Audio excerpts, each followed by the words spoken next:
Welcome to Magical Sleep Stories. Relax and let your worries drift away as you get lost in stories full of nostalgia and magic.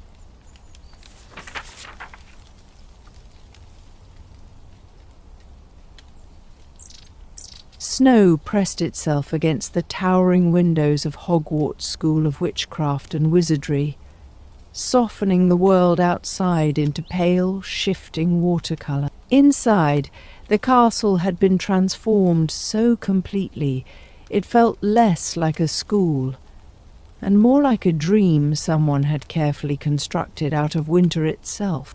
The great hall no longer resembled its usual self at all. Where the enchanted ceiling normally mirrored the sky, it now shimmered with a layered illusion, a deep indigo twilight fading into aurora green ribbons that drifted slowly overhead. Snow fell continuously from that impossible sky, but instead of touching the floor, it dissolved into sparks of light halfway down, vanishing into the air like fading embers. The 4 long house tables were gone. In their place stood a sweeping arrangement of circular platforms made of polished white stone, each one surrounded by low hedges of enchanted holly that bloomed with silver leaves and berries that pulsed faintly like heartbeats. Between them wound narrow paths of ice, clear as glass, smooth as mirrors, reflecting the ceiling's shifting colours so that every step felt like walking through fragments of the sky. At the centre of it all rose an enormous sculpture carved entirely from enchanted ice, a stag mid-leap, its antlers branching into delicate crystalline filigree that caught every flicker of light and fractured it into rainbows that drifted lazily across the hall. Around its hooves, frozen mid-splash, were ripples sculpted so precisely they looked liquid, as if time itself had paused in reverence. Music floated through the air from a raised orchestra stage near the far wall, where ghostly silver instruments played themselves, cellos bowing without hands, violins moving in slow, elegant arcs, and a harp whose strings shimmered like threads of moonlight. Each note seemed to physically shape the air, smoothing edges, softening nerves, pulling even the most awkward movements into something resembling grace. Mirabelle stood just inside the entrance of this transformed world, her breath catching. "Oh," she said again, but this time the word barely carried. Tobias beside her looked up slowly. "Right," he murmured. "This is excessive." A cluster of enchanted lanterns drifted overhead like captive stars, glass spheres filled with swirling frostfire that changed colour depending on proximity, shifting from pale gold to icy blue as students passed beneath them. One hovered near Mira's shoulder, dimmed softly as if acknowledging her presence, then floated onward. The scent in the hall was different too, warm cinnamon layered with something sharper, like pine needles crushed underfoot, something sugary drifting from nowhere in particular. It made the air feel edible, almost. Along the edges of the hall, enchanted ice columns rose like frozen waterfalls, each one containing slow-moving scenes, a looping snowfall over miniature mountains, tiny glowing birds circling endlessly, and one column where sparks of magic formed and reformed into abstract patterns like living constellations. Even the walls had changed. They no longer felt like stone at all, but like frozen glass etched with faint moving patterns. Constellations shifting just beneath the surface, occasionally aligning into recognizable shapes before dissolving again. "It's like they turned the whole room into a spell," Mira whispered. Tobias nodded. Or a dozen spells arguing with each other. She finally noticed the dancers properly. They moved across the ice pathways as though the ground itself was guiding them, robes trailing like ink in water, catching bits of starlight and snowlight as they turned. Some students wore enchanted accessories that left faint trails behind them, glowing ribbons, drifting petals of frost, even one boy whose footsteps briefly lit up like footprints of fire before cooling into silver. Mira's eyes followed it all, overwhelmed in a quiet way. "I thought it would be less," she admitted. "Less ice chandeliers shaped like mythical animals," Tobias asked. "Less everything." He gave a small shrug. "It's Hogwarts." A group of older students swept past them, laughing as they stepped from one ice path to another. Their movements were confident, but even they occasionally slipped slightly, catching themselves with practiced ease. No one seemed embarrassed. The hall itself seemed to forgive imperfection. Above them, the enchanted ceiling shifted again, aurora patterns tightening into spirals that drifted toward the central stag sculpture, where they seemed to dissolve into its antlers and reappear as faint glowing veins of light. Mira took a hesitant step forward. The ice beneath her shoes hummed faintly, as though recognizing her. She froze. Tobias sighed. "You're thinking too hard again." "I'm standing on enchanted architecture suspended over a frozen illusion sky," she replied. "I think I'm allowed to think." "And yet," he said, stepping onto the path beside her, "people are dancing." She watched them. The hall didn't demand perfection. It didn't punish hesitation. It simply continued, music flowing, lights drifting, snow dissolving into sparks before ever becoming real. Time passed in small increments, sips of drink, quiet observations, the gradual realization that no one was paying nearly as much attention to them as she had feared. The music shifted, slower now, softer. A space opened near the edge of the dance floor. Tobias glanced at her. "We could try." She hesitated. Then, before she could think too much about it, she set her cup down. "Fine," she said, "but if we trip—" "We will," Tobias assured her. "We pretend it was intentional, obviously." They stepped onto the floor. At first, everything felt wrong. Too many people, too many movements, too much awareness of where her feet were and weren't supposed to be. Mira missed a step, then another. Tobias nearly turned the wrong way entirely. They both paused, and then unexpectedly laughed. Not quietly, not nervously, just honestly. The tension broke. They tried again. This time Mira didn't focus on the older students or the imagined expectations. She watched Tobias instead, the way he counted under his breath, the way he adjusted when she stumbled. "Left," he muttered. "I am going left. That's your other left." "Oh!" They turned, slightly off but together, and suddenly it wasn't about doing it correctly. It was about doing it at all. Not confidently, not gracefully, but into the center of something vast and luminous and carefully impossible, where every detail of the great hall seemed designed not just to impress, but to invite, and for a second that was enough.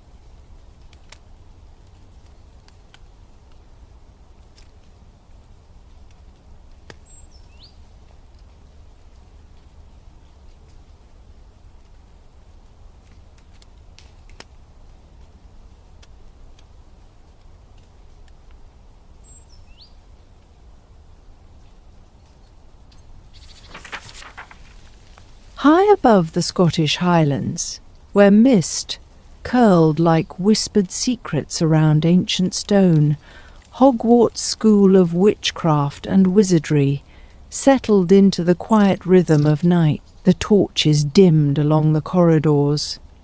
Portraits murmured their last conversations before sleep. Even the restless suits of armour stood still, as though listening.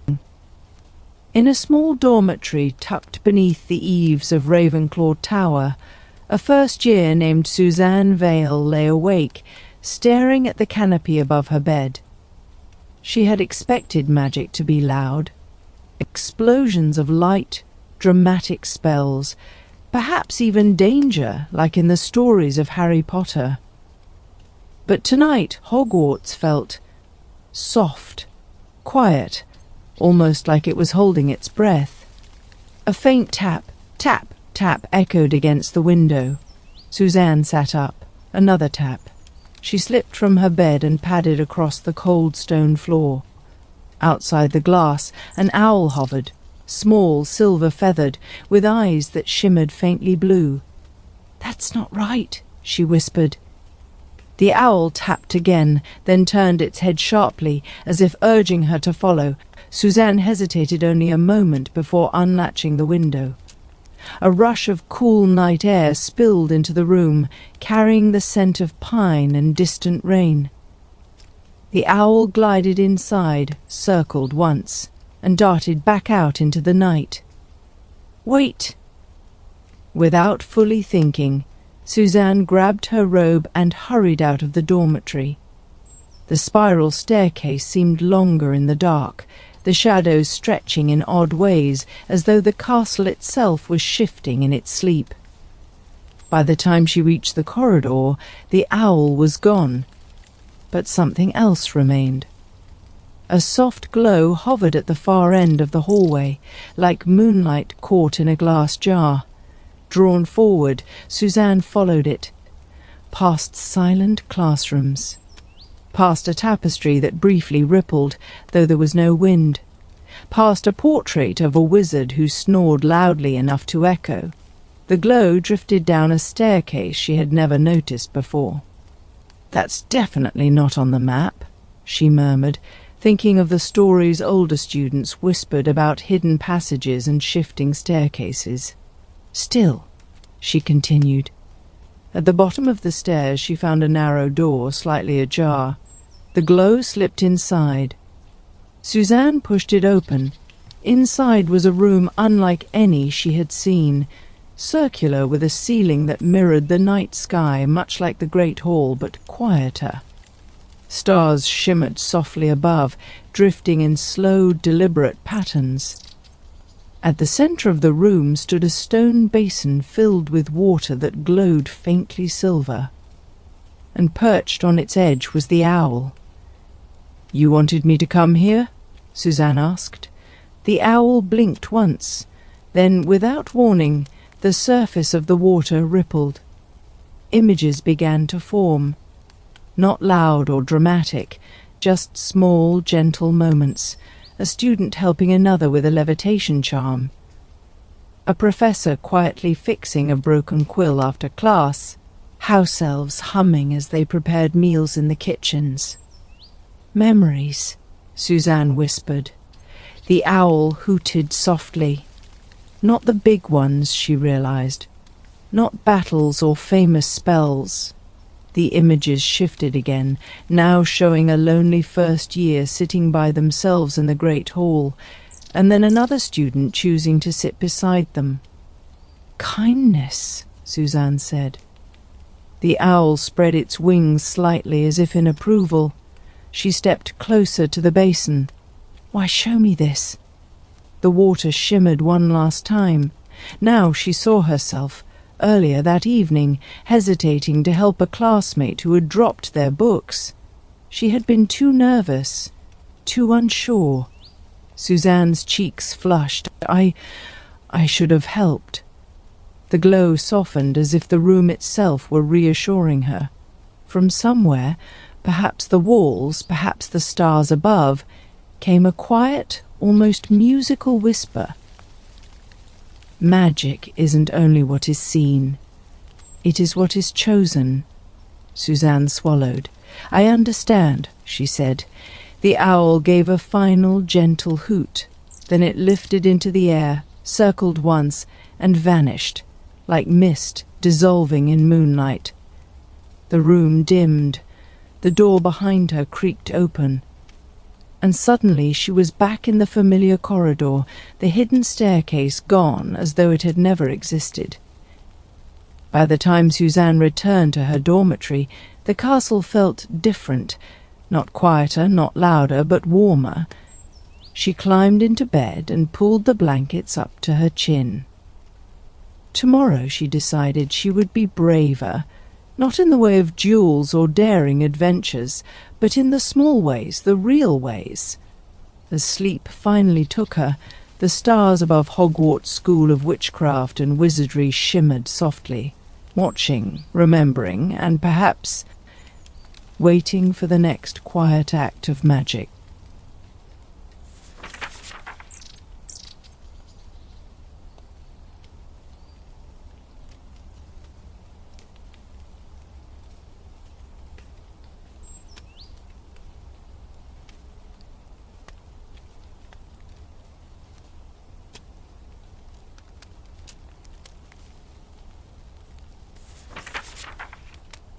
Snow fell in a steady hush over the grounds of Hogwarts, softening the sharp edges of towers and turrets, until the castle looked like something imagined rather than built. The windows glowed amber against the deep blue of the winter night, and beyond one tall arched pane on the 4th floor, the library held its own quiet kind of magic.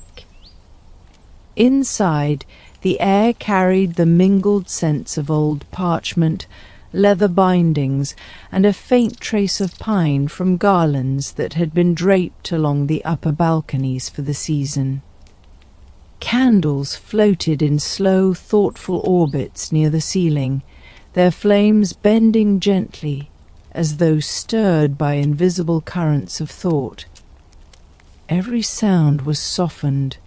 The turning of a page, the scratch of a quill, the distant crackle of the fire in the corner hearth. At one of the long wooden tables, nearly swallowed by stacks of books, sat Marianne Vale. She had chosen her seat with precision, not too close to the fire, where the warmth made her drowsy, and not too near the entrance, where the occasional passing student might break her concentration. Her dark hair was pinned loosely at the nape of her neck, though strands had escaped and curled around her face in the dry winter air. Ink smudged her fingers, and her brow was furrowed in a way that suggested not frustration, but a determined refusal to be defeated by whatever problem lay before her. Across from her sat a boy who looked, at first glance, entirely out of place. Elias Thorne had not come to the library to study.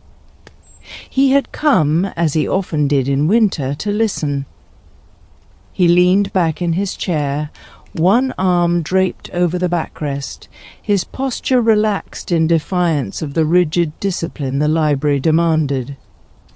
A book lay open in front of him, though he had not turned a page in nearly 20 minutes.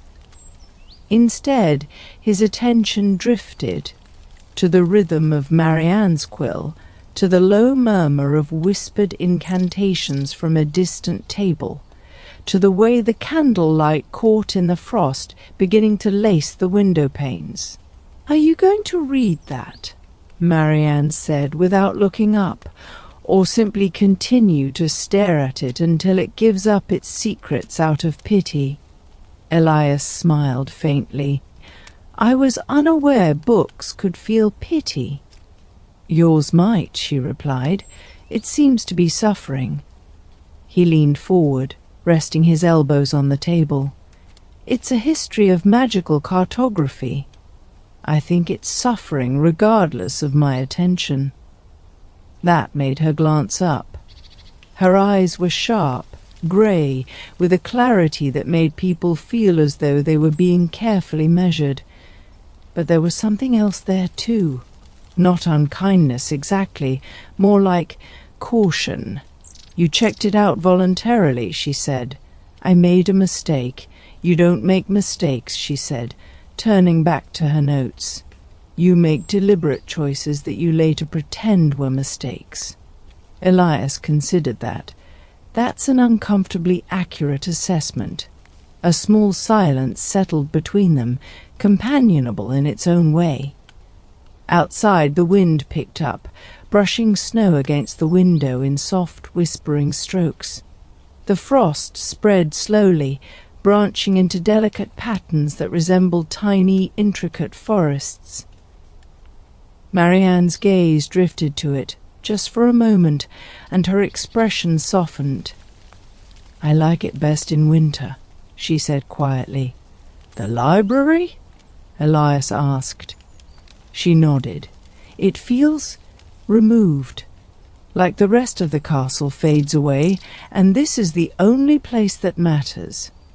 Elias followed her gaze to the window. "I think it's the opposite."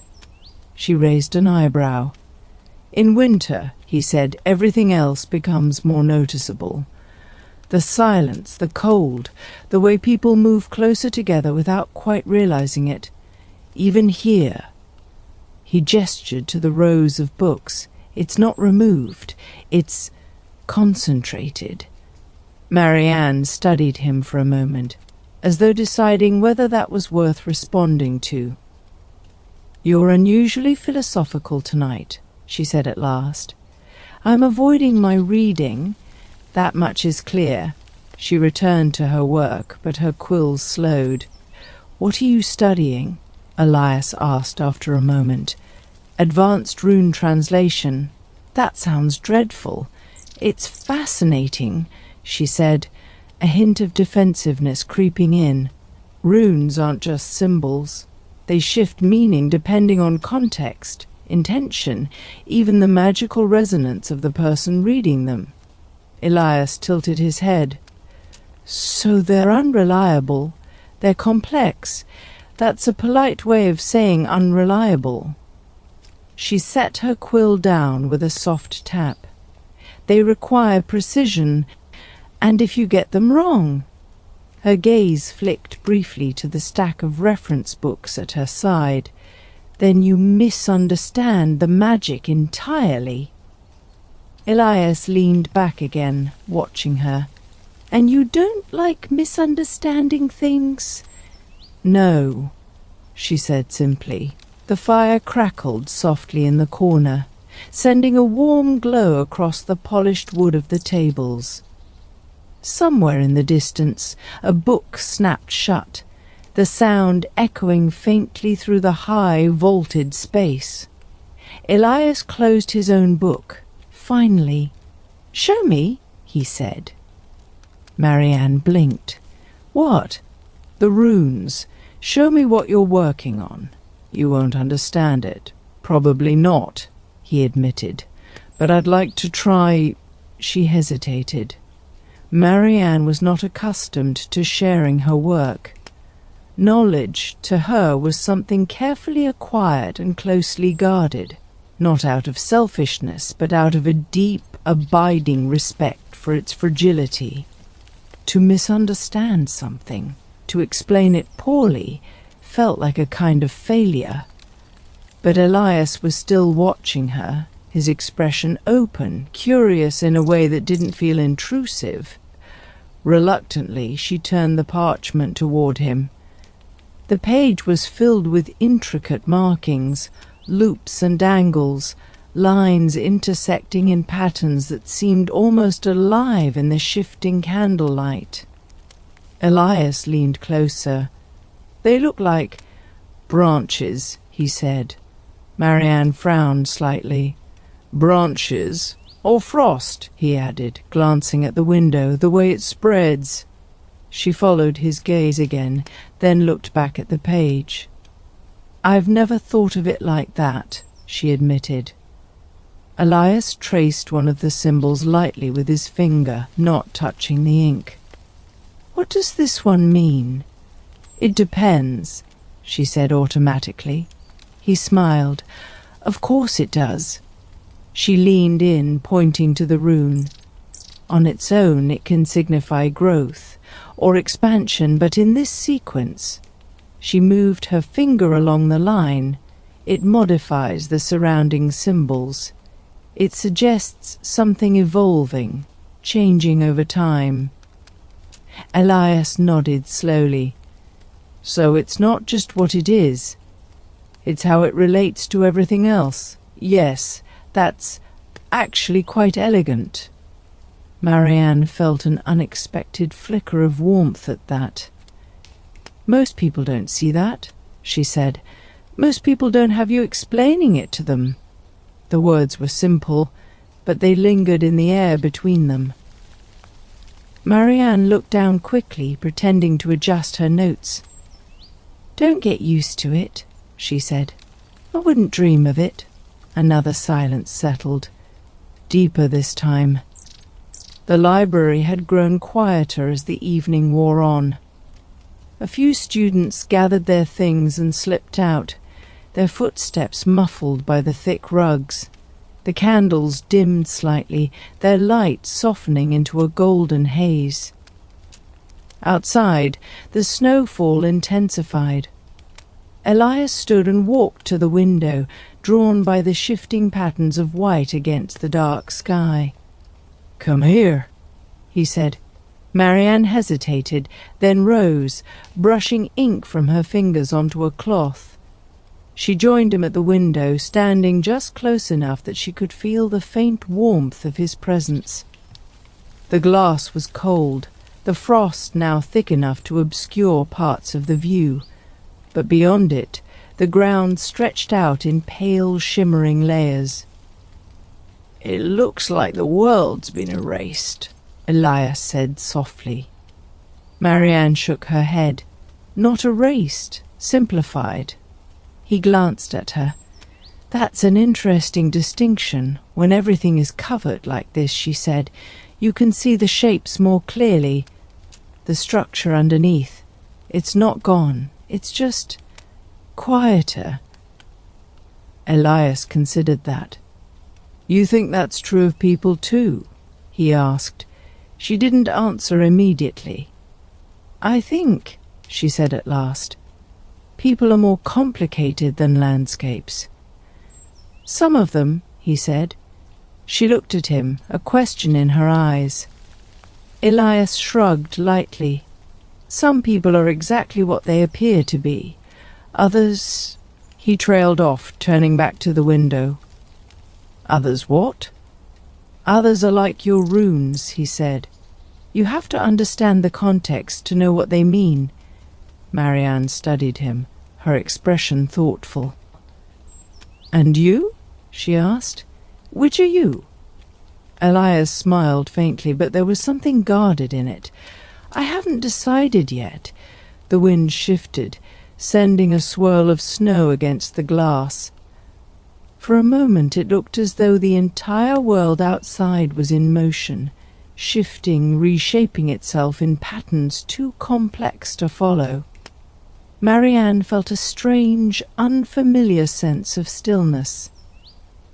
"Stay," she said suddenly. Elias blinked. "I wasn't planning to leave. I mean—" She faltered slightly, then steadied herself. "Stay. Help me with this." He raised an eyebrow. "You want my help?"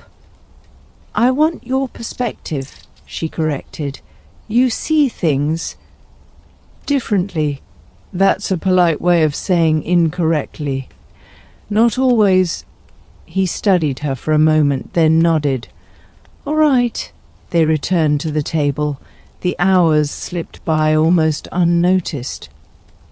Marianne explained the structures of the runes, their shifting meanings, the subtle ways intention could alter interpretation.